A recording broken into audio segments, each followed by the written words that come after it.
Welcome! In part 2 of this video series we're going to discuss sole flattening and everything related to it. We are preparing this plane for the best possible performance, and it's not really that much work, so it really pays off to do all of those little things that I'm telling you. You will find there are massive improvements just by dedicating a little bit of work, so it's really worth have a look at those all of those videos that we are making now. The first one was about the handles. It was about also how to reduce friction, checking for the burrs and many other things in the sole. But we didn't address this issue of, is the sole flat enough? And there are actually three questions that we need to discuss. Is the sole flat enough for work? How do we check this? Do we really need to correct it? And if so, how do we correct it? Okay, so those are the subjects we're going to be discussing in this video. We'll begin with how to check the flatness of your plane's sole. There are three basic methods and they all have ups and downs. So I'm gonna tell you. The first one is to get a rectified granite plate like this one here. This is the flattest object in my life. It came with a whole certification and a study made by whatever was working at the factory, and this is used in micrometry, so it's a very precisely rectified object down to tolerance that is nearly zero. Okay, so I can place my plane on top of it and I can use a shim. Let me bring this to me, that's very heavy. I can just take a little shim. In this case I'm using just smoking paper. Smoking paper is 1/4 of a 1/10 of a millimeter, 25 microns, or just 1/1000 of an inch. So it's very handy to have a few of these somewhere in the workshop to make this kind of precision corrections. You could buy these out of metal. They actually do this with steel, but I don't think you really need it. Okay, so now I'm gonna place the shim in various points of the plane, and if the plane is flat, it should catch everywhere in the perimeter. Okay, so let's have a look. This, I think you can clearly hear that this is absolutely within tolerance, and I'm gonna continue very clearly.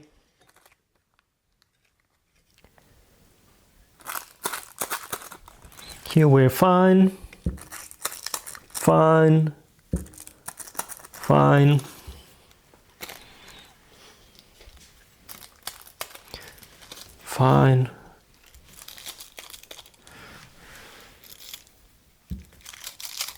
Yeah, it doesn't even slip, so that is correct.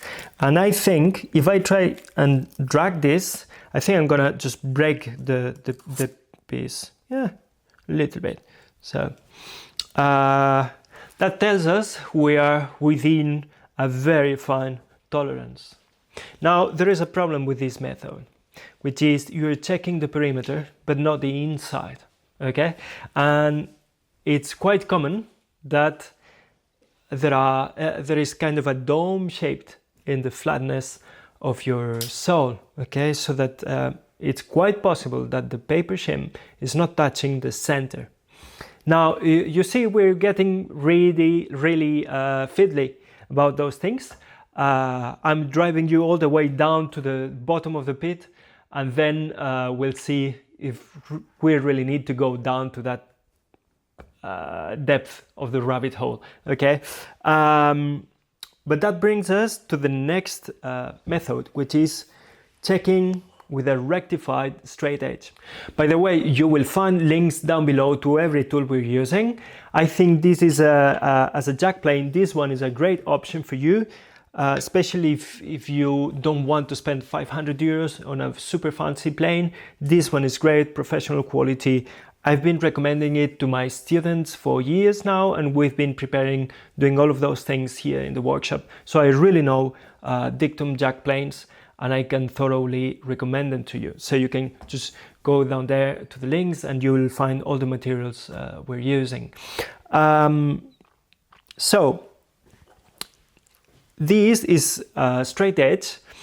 They come in 3 different sizes. They're all very handy, and this is my favorite kind of straight edge. I've had other ones. I've made my own out of wood. You can possibly do that if you have a very well prepared plane. Then you can make a very nice straight edge for yourself, but buying them, it's a good idea. And those are stainless steel, so no worries about rust. And they are rectified. If you see, there is a number which is the DIN of precision, and they are outstandingly precise. Really, it's crazy the level of precision this DIN. If you check that, you will see. So I'm going to use the light method, as it's usually called, which is using a knife edge straight edge, and I'm gonna check against the light of a window if the light can go through the tool.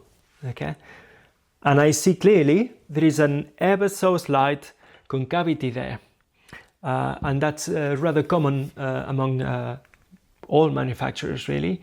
I don't really know exactly why does it happen. Maybe it's due to distortions in the metal, you know, as it releases stresses.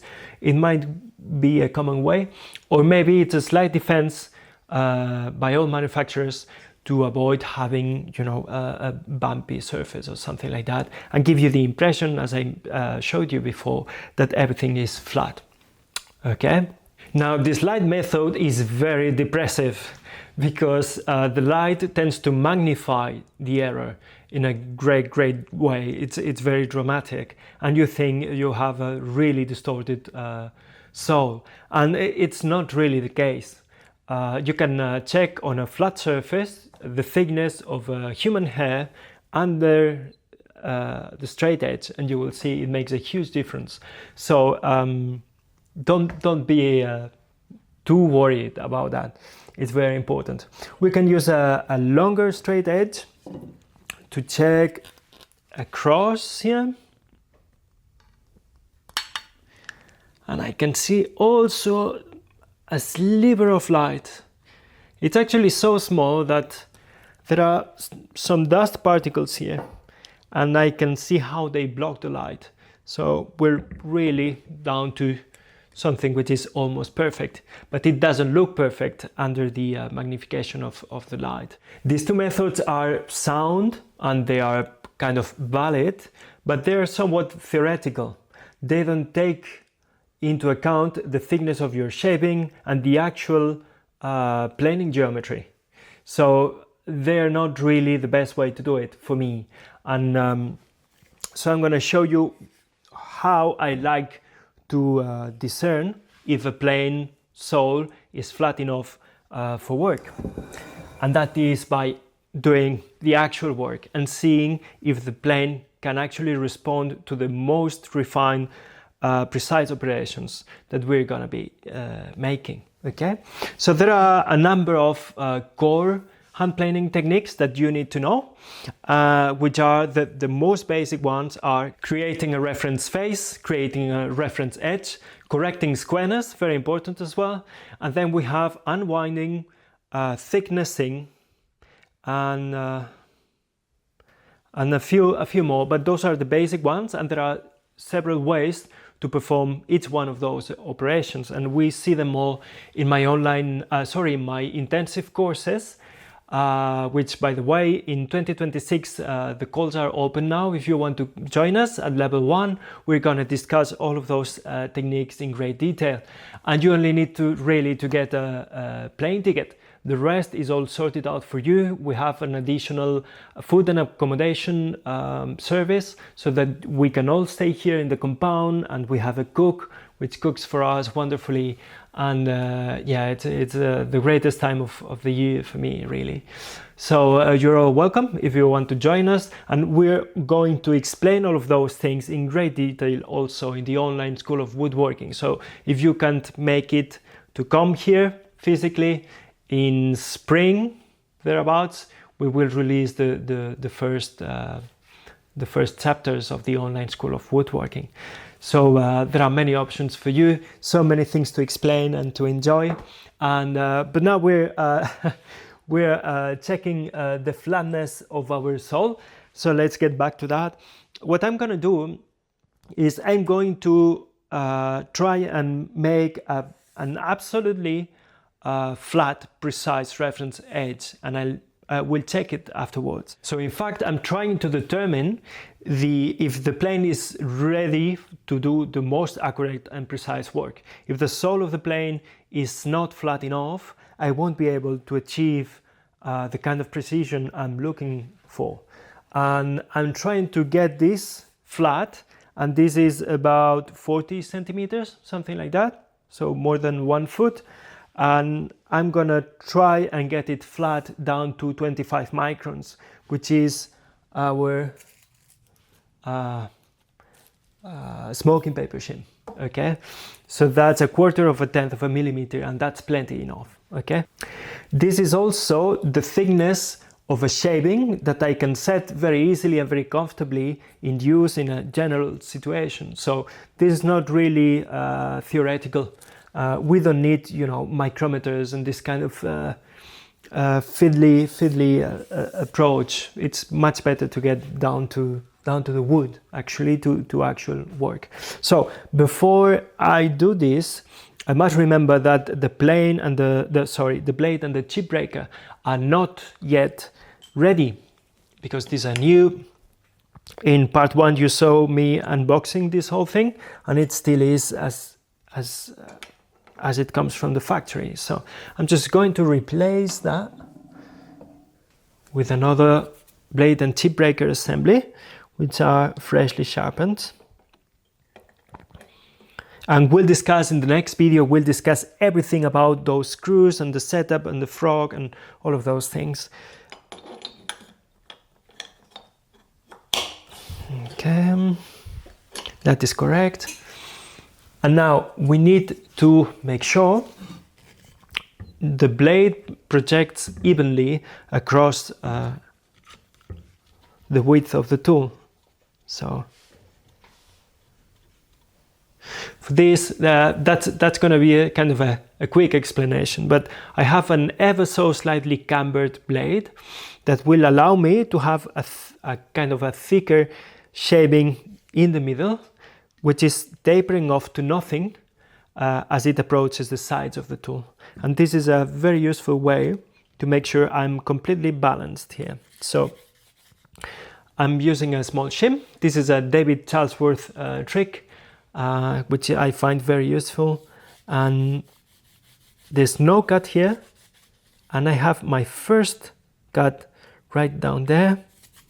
From the other side, I have a very heavy, thick cut. So I'm going to use a plane hammer, and I'm going to tap on the blade to balance it. A little bit more.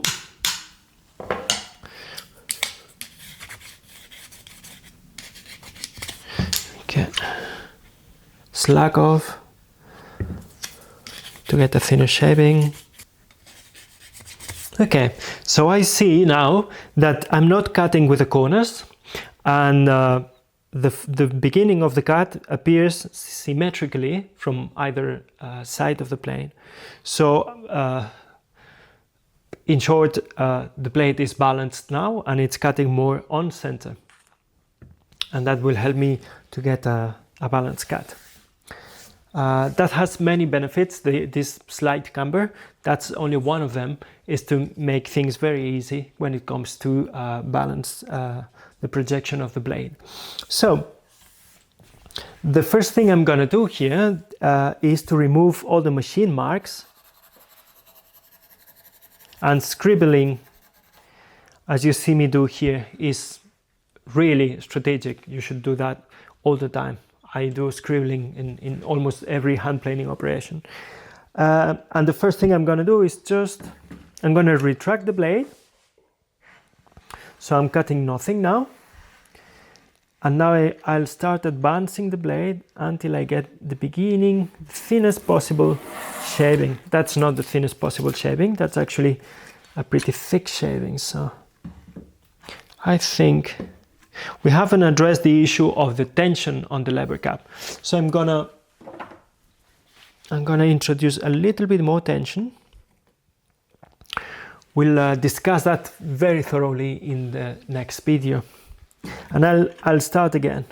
I'll begin with no shaving, and as I move, I'll start advancing the blade until I find the beginning of a shaving.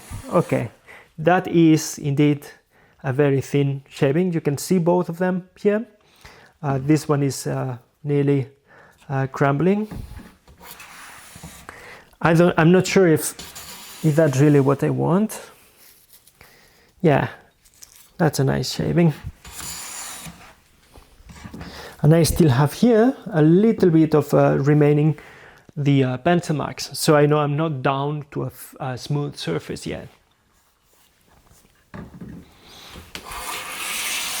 Okay. One more. Maybe too thick a shaving. I'm trying to get the thinnest shaving because it will show better any possible errors that we might have in the flatness of the saw. So yeah, that's more like it.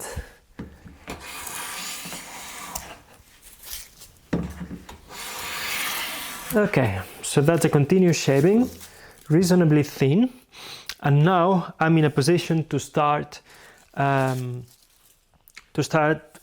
creating a reference edge. Okay, what I've done so far is just removing the machine marks I had in here. So I'm gonna take my reference edge. This one is a little bit large, but I think it's the one I have to be using. The most, if you're going to buy one, I think the better one or the most useful one is the 30 centimeter long straight edge. So about 1 foot. That's very, very handy for most operations. Okay. The little one here, that's great for checking flatness in stones. Great tool for that, and it's stainless, so it won't rust.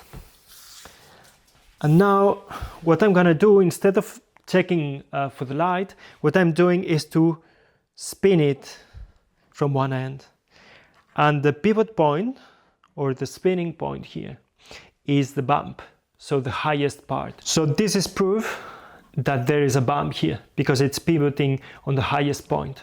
Now we come to this issue of flatness and straightness. And straight, if you think about that, is just an idea. It doesn't exist in physical reality. So we have better or worse approximations, and our tolerance today we've set it's 25 micron or 1/4 of a millimeter or 1/1000 of an inch. And what we want actually is to get slightly hollow, which is much better than slightly convex. We could spend half an hour discussing this and why it's that so, but I'm gonna just go ahead and continue with the exercise. So now I know there is a bump here, and what I want to do is I want to determine some safe spots on either end. Okay.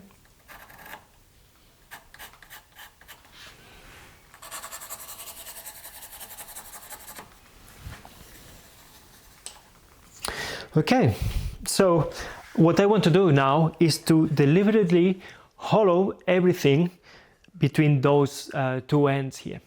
So I'm going to start 1 centimeter in from the end of the board, and I will just lift off right before I get to the other end. So I'm removing all the pencil in the beginning, in the middle. And this is a very classic exercise. You'll find it very well described in this wonderful book, one of the best books out there.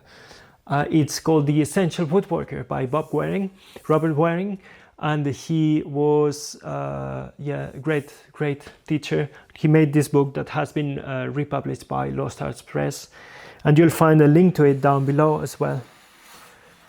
Really, there you have all the core technique for creating fine furniture. Okay, and I'm going to keep planing.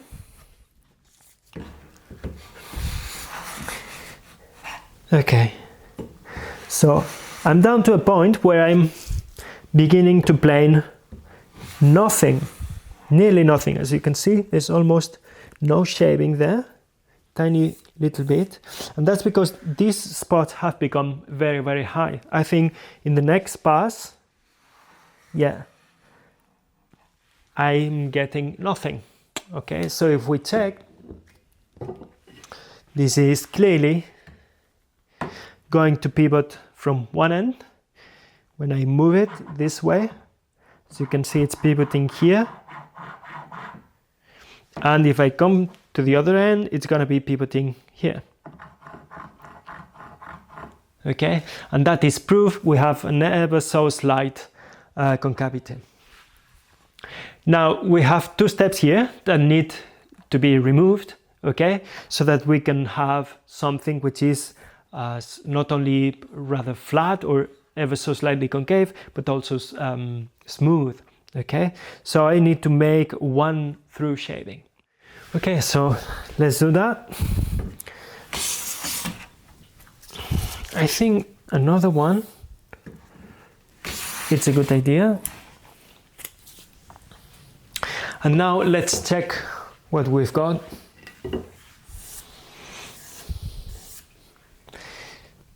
So this is clearly still pivoting on the sides, but when I come and put my smoking paper here, as you can see, it starts rocking in the middle. So this is a bump in the middle, no bump, and pivoting on the end. So we have proven here that we're down to a quarter of a millimeter, or 25 microns in 40 centimeters. And of course, this was taught in great detail by David Charlesworth, which is one of the greatest teachers there's always been, and he would love to use this smoking paper. He made also beautiful video workshops as well, and you will find them. It's worth mentioning him because he was really exceptional. And so if we keep planing here, a bump will return. Okay, let's think what would happen if we had a very concave sole, so a sole like a bridge, so to speak. Okay, when this concavity is thicker than your thinnest shaving, which we have established it is our smoking paper, then it's not going to be possible at all to get a flat surface, because a bump will return immediately when you make the through shaving here. If you have, imagine you have the shape of a bridge, as soon as the front of the plane moves out of the wood, it will drop down, and then a bump will be formed, not on the edge, but usually a few centimeters back, and you'll get always a high spot there. So we deduce here that an ever so slightly convex, so boat-shaped plane, ever so slightly, is better than a slightly concave plane. And so, to summarize things, you don't need to be working on this plane. The sole is flat enough.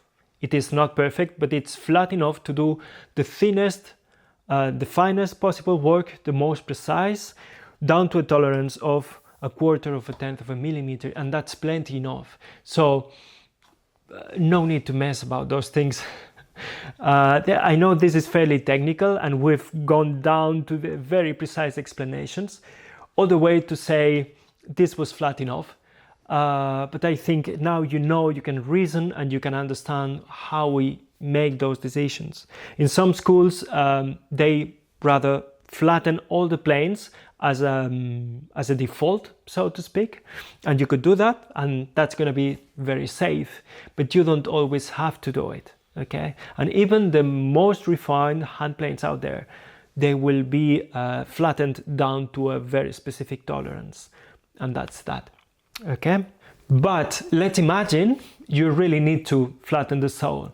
So what I'm going to do now is to show you the method for sole flattening. The first thing I'm going to do is, just in the same way I'm using the tool, I'm going to retract the blade here to make sure I don't damage it, and then I can move to a secondary bench so that we can do the flattening work, which is actually metal working, not in your primary workbench, okay? So this is the flattening setup. I have a piece of float glass that is 15 millimeter thick, okay? And that is very important. Thin glass is quite flexible, and so it should be thick, and it should be solid float glass, okay? You can get that done, or you could use other things like granite, like the one we've been using before. That would work very well, but this one is longer and makes my life much easier. And I'm using special sandpaper for this type of operation. It's obviously metal sandpaper, and it's made by 3M. And I really like this one very much. It makes the work very easy and very efficient. As you can see, it's sticky on the back, and so I can apply a few more coats. This, few more layers, I mean.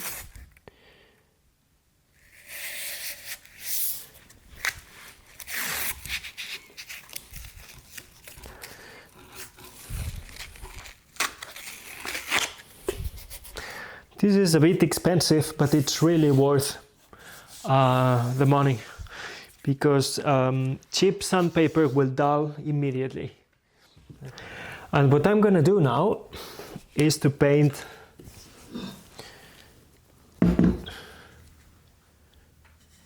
sole,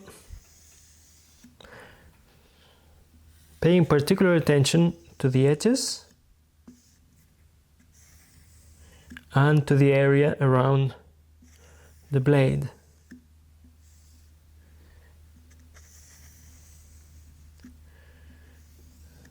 Okay, so maybe a few cross lines here to see better what we're doing.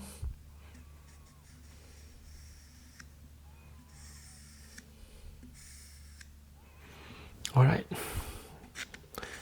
maybe a few more here. Yep. So the goal is to remove all the Sharpie marks at once, okay? You could use light machine lubricant like 3-in-1 or WD-40 for this. I'm gonna do it dry, but it would be slightly more pleasing. Nothing more than that. So the blade is retracted, but the whole assembly is in full tension in working mode. Okay, that's important. And I'm going to very carefully and very deliberately, I'm just planing, nothing more than that, without a lot of pressure, and trying to make the pressure as even as I can. That is important, because otherwise you might introduce distortions. So don't be impatient here. This is going to take possibly a long time. So be patient, be careful, be deliberate, and you will get your results. This is only once in a lifetime, so it's a good thing to know. And you can see we're starting to create some scratches here and here. I did only one stroke. Let's do a bit more, and then we will see.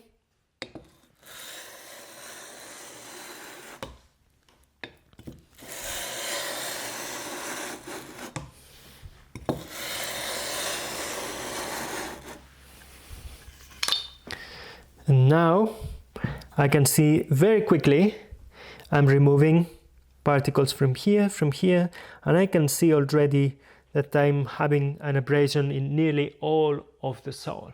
So let's do a little bit more now.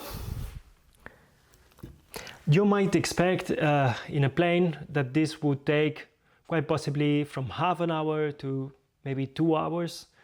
That could be kind of reasonable.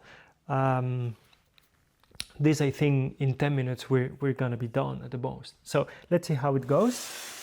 Now I can go back if I feel sure that I'm being even in the pressure. Okay.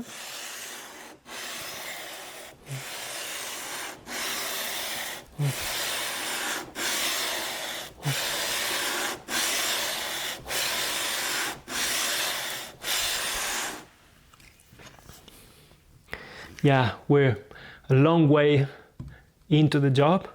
A little bit more work, and I'm gonna see this starting to disappear.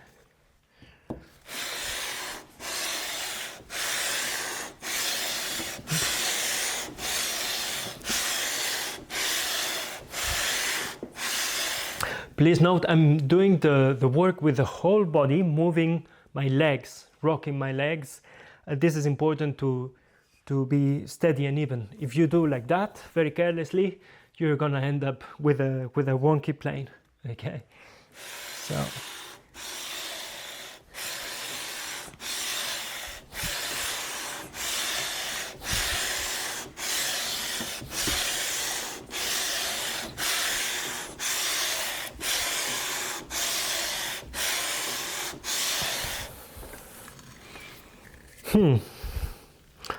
this is much better now.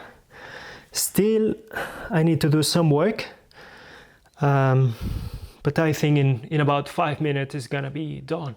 So 10 minutes overall at the most, and we're perfectly flat. Okay, I'm gonna spare that to the film crew, so wait for me just a few minutes and we'll continue. Supporting this channel is free, it's easy. You only need to hit the subscribe button and like this video, and it's great help for us. So thank you for that, and I hope you are enjoying the content. We'll do our best. Actually, this video series came as a suggestion by Matt Hyatt, I think is his name, who wrote in the comments, hey, I'd like to know how to tune a bedrock style plane and get it to perform as well as possible. And he had some questions that we are going to be discussing in the next video. Thank you, Matt, for that. And if you have any suggestion, please just let us know and we'll do our best to dissipate your doubts.